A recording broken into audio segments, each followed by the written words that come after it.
আসাদ সরকারের পতনের পর সিরিয়া পুনর্গঠনে সৌদি আরবের রিয়াদে প্রথমবারের মতো শুরু হয়েছে সিরিয়া বিষয়ক আলোচনা।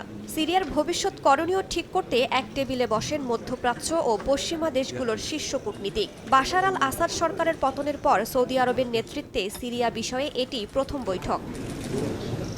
বৈঠকে সিরিয়ার নতুন প্রশাসনের পক্ষ থেকে পশ্চিমা নিষেধাজ্ঞা প্রত্যাহার ও দামেস্ককে সচল রাখতে আন্তর্জাতিক তহবিলের ওপর জোর দেওয়া হয়। নিষেধাজ্ঞা ইস্যুতে আলোচনায় সম্মত হয়েছে ইউরোপীয় ইউনিয়ন। ইউর পররাষ্ট্রনীতি প্রধান জানান, আগামী ২৭ জানুয়ারি ব্রাসেলসে সিরিয়ার ওপর থেকে নিষেধাজ্ঞা শিথিলের বিষয়ে জোটের ২৭ দেশ আলোচনা করবে। অবশ্যই নিষেধাজ্ঞাগুলো দেশ গঠনে বাধা সৃষ্টি করছে, বিশেষ করে ব্যাংকিং খাতে। তবুও এই অবস্থাতেই পুনর্গঠনের কাজ শুরু করতে হবে।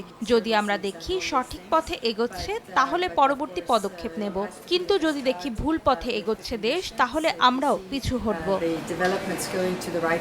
সিরিয়ায় একটি অন্তর্ভুক্তিমূলক সরকার গঠনের আহ্বানও জানায় ইউরোপীয় ইউনিয়ন।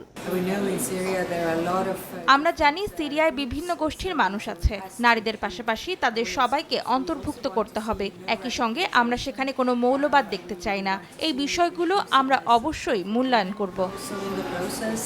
জার্মানির পররাষ্ট্রমন্ত্রী আনালেনা বেয়ারবকের কণ্ঠেও শোনা যায় একই কথা। সিরিয়ার ওপর পশ্চিমা নিষেধাজ্ঞা শিথিলে সহযোগিতার পাশাপাশি অপরাধমূলক কর্মকাণ্ডের জন্য আসাদ সরকারের মিত্রদের ওপর নিষেধাজ্ঞার কথাও বলেন তিনি।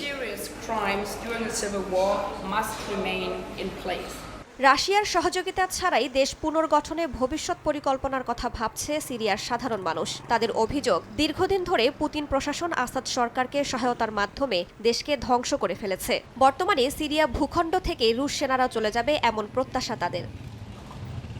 রাইসা জান্নাত, সময় সংবাদ।